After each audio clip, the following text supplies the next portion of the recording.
아포칼립스를 염두에 두고 호텔을 짓는 사람은 아무도 없습니다. 이 건물들은 단 하나의 목표를 위해 설계되었습니다. 거주자에게 자급자족 능력이 전혀 요구되지 않는 낯선 환경에서 수많은 타인들이 하룻밤 동안 편안하고 안전하게 살아있을 수 있도록 하는 것입니다. 이 문장을 주에 깊게 분석해 보면 그것이 바로 붕괴 대피소가 해결해야 할 정확한 과제들을 설명하고 있다는 것을 알게 될 것입니다. 대규모 인원, 낯선 조건, 거주자들의 기존 기술 부재, 그리고 건물 자체가 모든 것을 제공하는 상황입니다. 호텔이 생존 기반 시설로 의도된 것은 아니지만 서비스업의 엔지니어링 요구 사항과 붕괴 후 대피 시설의 엔지니어링 요구 사항은 매우 밀접하게 겹쳐져 있어 호텔은 우연하게도 도시 지역에서 붕괴에 가장 잘 대비된 구조물 중 하나가 되었습니다. 하지만 호텔이라는 심리적 개념이 대부분의 사람들에게 생존이라는 심리적 개념과 연결되지 않기 때문에 이를 활용하려는 생각은 거의 아무도 하지 않습니다. 호텔이 붕괴 대피소로서 매우 효과적인 이유가 되는 호텔이 애초에 갖추도록 설계된 7가지 요소가 여기 있습니다. 이 목록을 보고 나면 여러분은 다시는 예전과 같은 시선으로 홀리데이 인 앞을 지나치지 못할 것입니다. 호텔은 구조물 내부에 막대한 양의 물을 저장하도록 건설되었습니다. 호텔은 단일 온수기에 의존하지 않습니다. 건물의 규모에 따라 500에서 5,000 갤런에 달하는 저장 탱크를 갖춘 상업용 온수 시스템을 활용합니다.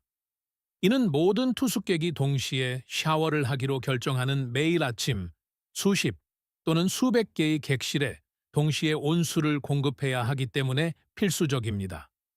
그 물은 현재 기계실의 가압 탱크에 담겨 있습니다. 전력망이 끊기고 시상수도 압력이 연형으로 떨어지더라도 그 탱크에는 시스템이 멈춘 순간에 들어있던 모든 물이 그대로 남아 있습니다. 하지만 그것은 중앙 시스템일 뿐입니다. 호텔의 모든 객실에는 탱크와 설비 사이의 파이프, 공급 라인, 병이 탱크, 차단 밸브와 수도꼭지 사이에 작은 파이프 구간에 물이 갇혀 있습니다. 100개 객실 규모의 호텔에는 각각 1.6갤런의 병이 탱크, 약 100개와 잔류 파이프 용수가 있습니다. 이는 많은 객실에 걸쳐 빠르게 합산됩니다. 중앙 저장 탱크와 합치면 중급 규모의 호텔은 전력망이 마비된 날 건물 내부에 2,000에서 8,000 갤런의 물을 보유할 수 있습니다.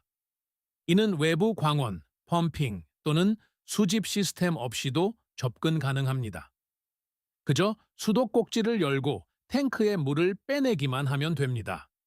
음용 및 기본 위생을 위해 1인당 하루 1갤런으로 제한 배급할 경우 이 양은 건물 규모에 따라 수십 명의 인원이 3개월에서 12개월 동안 버틸 수 있는 양입니다. 이는 빗물을 한 방울도 모으거나 외부에서 단 1갤런도 여과하기 전의 이야기입니다.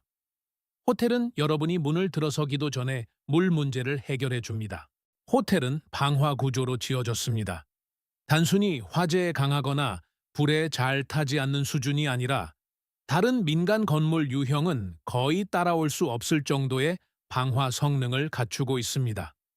이는 호텔의 소방 규정이 건축 산업 전체에서 가장 엄격하기 때문인데, 이는 수백 명의 목숨을 앗아간 20세기 중반의 참혹한 호텔 화재들로 인해 호텔이 주거용이나 상업용 건물과는 다른 방식으로 화재를 억제하고 견디도록 설계되어야 한다는 규정이 만들어졌기 때문입니다.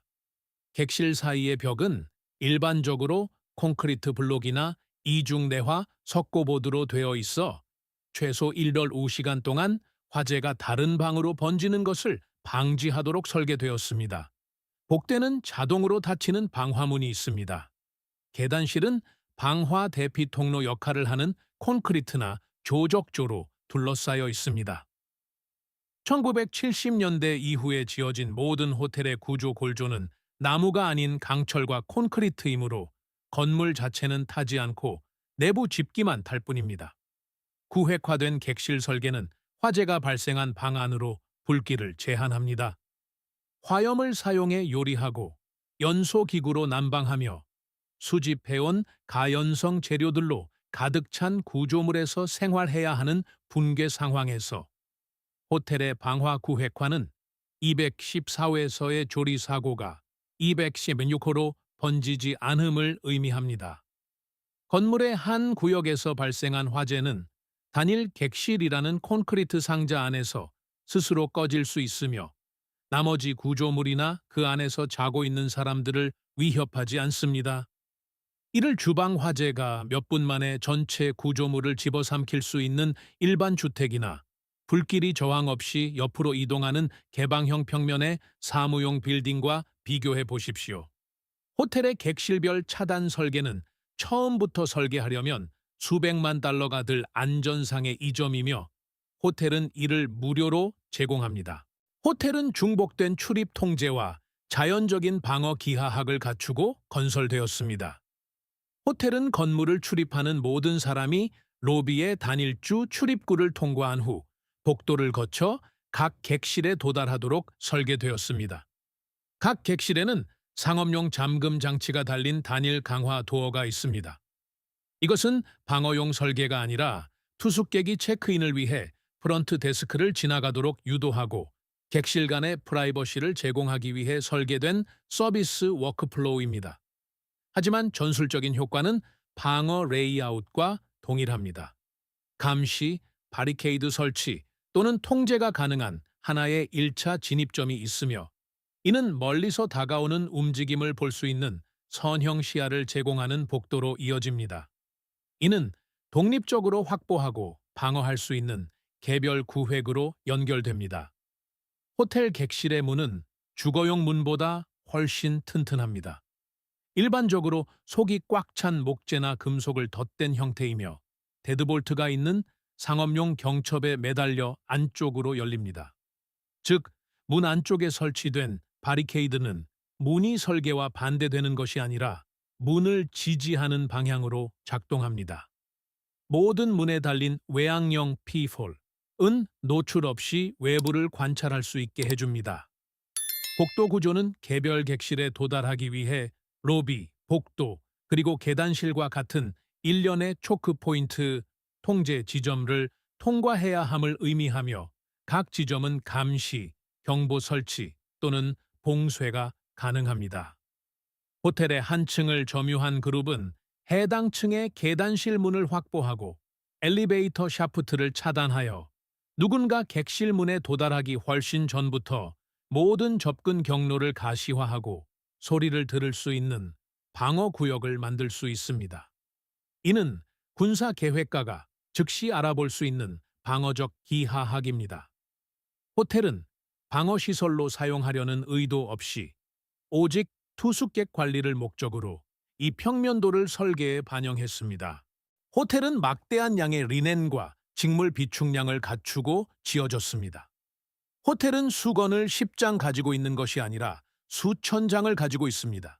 시트, 담요, 베개싯, 목욕 타월, 핸드 타월, 세면 타월, 목욕 가운, 샤워 커튼, 창문 커튼, 매트리스 패드, 이불, 그리고 청소용 걸레가 모두 하우스키핑 부서에 산업적 규모로 저장되어 있습니다. 이것들은 보통 각 층의 전용실이나 지하 또는 1층의 중앙세탁 시설에 위치합니다. 붕괴 상황에서 직물은 다른 어떤 것보다 빠르게 고갈되는 생존 자원입니다. 원단은 닳고 오염되고 붕대용으로 쓰이고 단열재로 개조되며 산업 장비 없이는 제조할 수 없기 때문입니다. 단일 호텔의 직물 비축량은 50명의 그룹이 수개월 이상 사용할 수 있는 침구, 단열재, 붕대, 정수용 필터, 예비 필터, 끈, 가늘게 찢었을 때, 창문 암막 재료, 연기 역과 마스크, 아기 기저귀, 위생용품 및 추운 날씨에 레이어링 의류를 제공하기에 충분한 재료를 포함하고 있습니다. 시트 하나만으로도 주요한 자원이 됩니다. 표준 호텔 평시트는 면 또는 면 혼방 소재에 촘촘하게 짜인 큰 직사각형 천으로 수십 가지 생존 용도에 맞게 자르고 찢고 접어서 재활용할 수 있습니다. 띠 형태로 찢으면 시트 한 장으로 35월 50피트의 직물끈을 만들 수 있으며 이는 결박과 고정에 충분한 강도를 가집니다. 시트를 접고 겹치면 상처 드레싱, 팔걸이 붕대, 압박 붕대가 됩니다. 문에 걸어두면 프라이버시 차단막과 공기 흐름 제어 장치가 됩니다.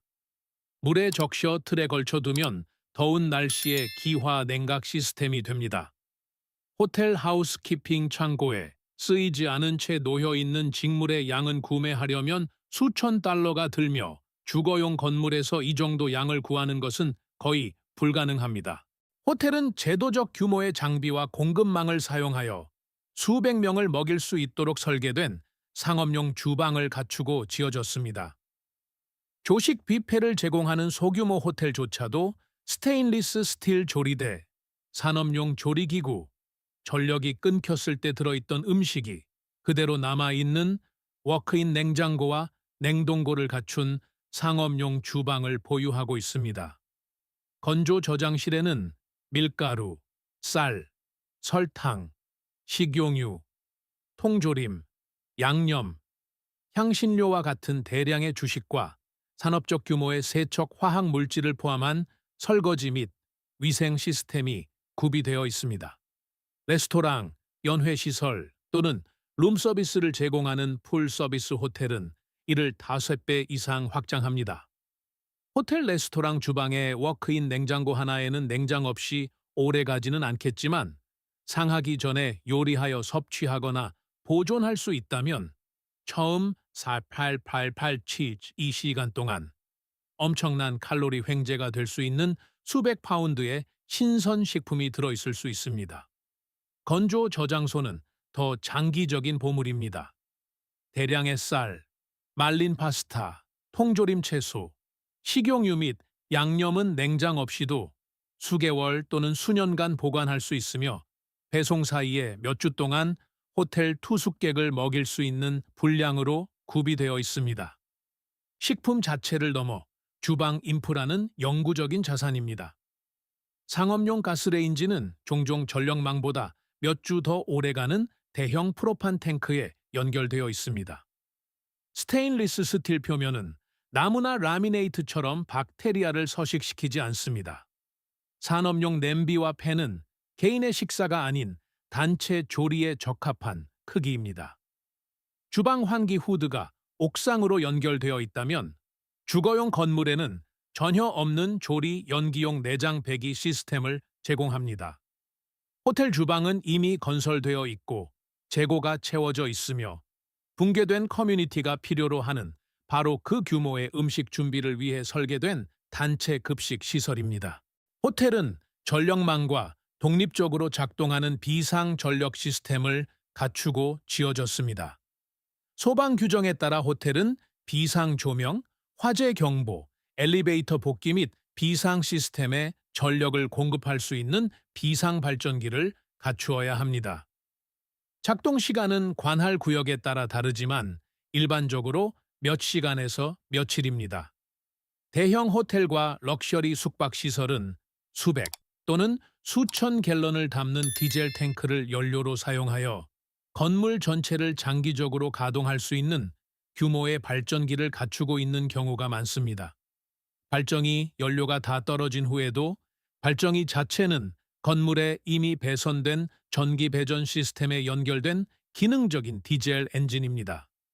주방의 폐식용유, 바이오 디젤 또는 버려진 차량에서 수집한 디젤과 같은 대체 연료를 구할 수 있다면 그 발전기를 다시 가동하여 이미 전선이 깔린 건물에 전력을 공급할 수 있습니다.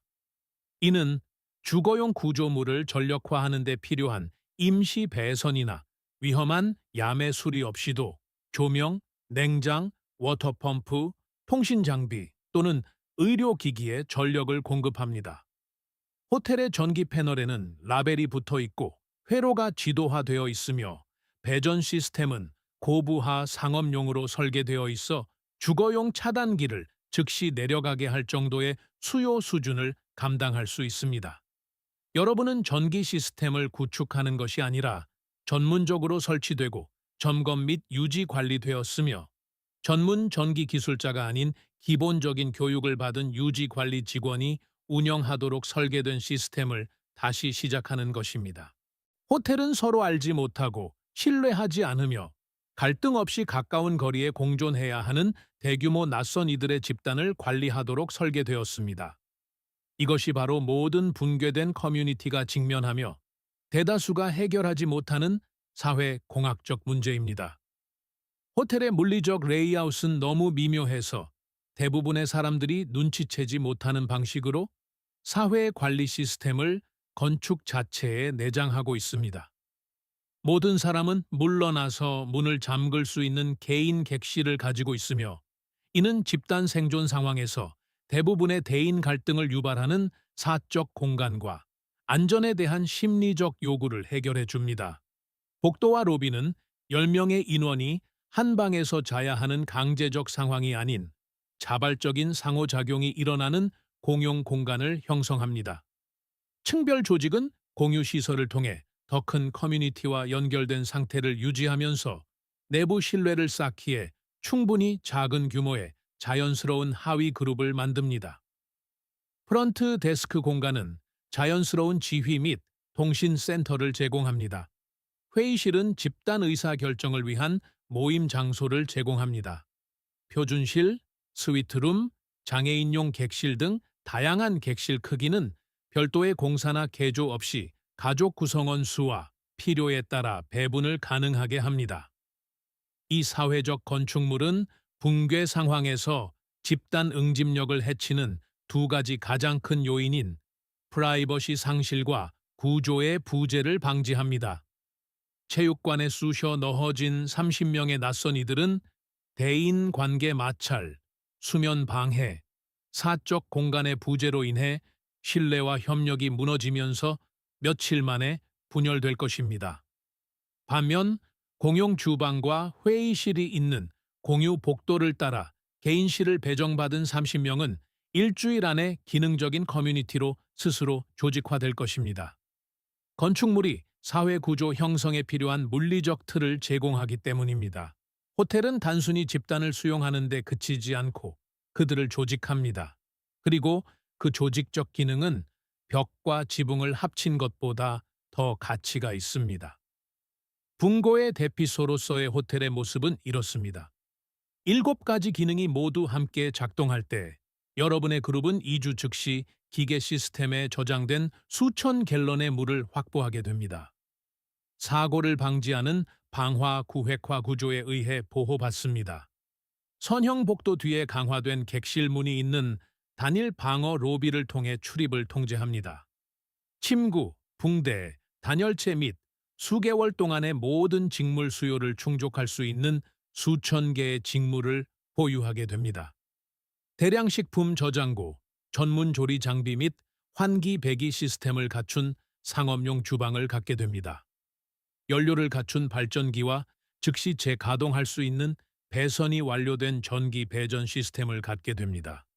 그리고 모든 이에게 개인 공간과 공유 시설, 그리고 자연스러운 조직 구조를 제공함으로써 낯선 이들의 집단을 기능적인 커뮤니티로 자동 분류하는 물리적 레이아웃을 갖게 됩니다. 전 세계 어느 도시의 어떤 다른 건물 유형도 단일 구조물 내에서 이 7가지 기능을 모두 제공하지 않습니다.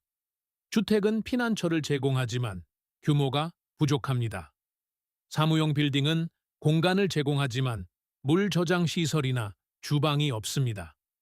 창고는 부피를 제공하지만 구획화가 되어 있지 않습니다. 병원은 의료 인프라를 제공하지만 거주 가능한 객실이 없습니다. 호텔은 모든 것을 제공합니다. 왜냐하면 호텔은 이미 낯선 곳에서 무력한 수많은 타인들을 살려두는 문제를 해결하고 있었기 때문입니다. 그들은 그것이 붕괴가 만들어내는 것과 똑같은 문제라는 것을 몰랐을 뿐입니다. 이제 여러분은 압니다. 다음에 고속도로변에 비어있는 호텔을 지나갈 때 여러분은 그것의 진정한 모습을 보게 될 것입니다. 그것은 실패한 사업체가 아니라 누군가 똑똑한 사람이 들어와 다시 불을 켜기를 기다리고 있는 생존 요새입니다. 만약 이 분석이 도시의 풍경을 바라보는 여러분의 관점을 바꾸어 놓았다면 채널을 구독하고 좋아요를 눌러주세요. 우리는 아무도 알려주지 않았던 숨겨진 생존의 건축학을 밝혀내고 있습니다. 다가올 미래에 대비하십시오. 다음번 미래를 위한 설계도가 곧 공개될 것입니다.